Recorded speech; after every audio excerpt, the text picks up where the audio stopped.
The Parks Climate Challenge is an initiative of the National Park Foundation to connect teachers and students with the science of climate change and what it means for national parks in particular.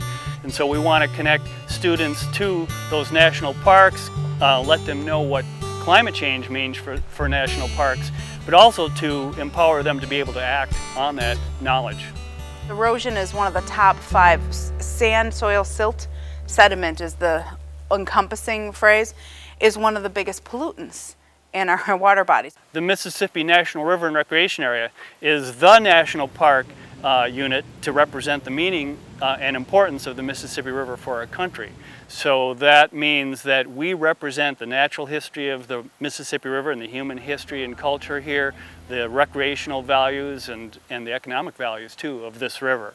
Well, this year I'm getting more ideas about how climate change is really affecting Minnesota and predictions for the future of our state, the river. So I'm getting ideas on how to talk to my students about that, what kinds of changes they can expect in their lifetimes, and what they can do about that.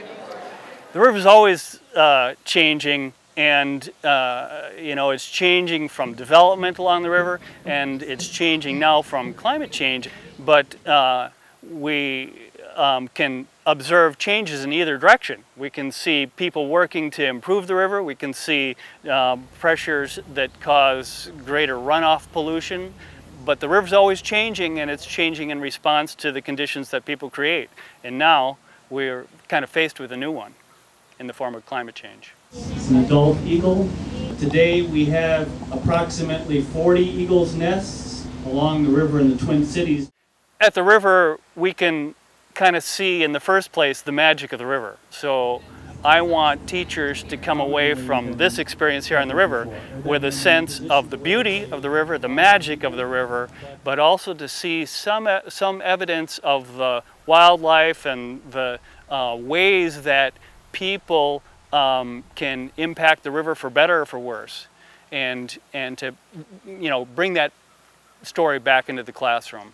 We have a huge walleye and sauger fishery, and so, you know, depending on how far this goes and how much the temperature regime increases, we may see their numbers diminish at first, and because they'll become less successful at reproducing.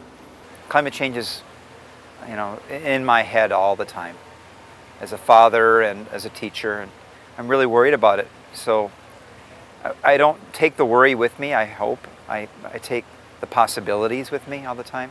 So the national parks piece and having access to them around here has been an opportunity I've enjoyed for a while, and now I get to make it more intentional, make it more of a link to what we want to do with the children. Locally, the partners of the Parks Climate Challenge are the Will Steger Foundation, the National Park Service at the Mississippi National River and Recreation Area, and the Mississippi River Fund. And each of those partners kind of has a special role to play, and the Will Steger Foundation is one of the national leaders in climate change education. The National Park Service has knowledge about the Mississippi River and river education, and then the Mississippi River Fund is designed to support the work of the National Park Service here at the Mississippi River. One of our great hopes for this project too is that we can empower students with the idea that they can be change agents too. They can deal with big problems and be part of the solution. And so if we succeed in that, what we've created is the next generation of citizens.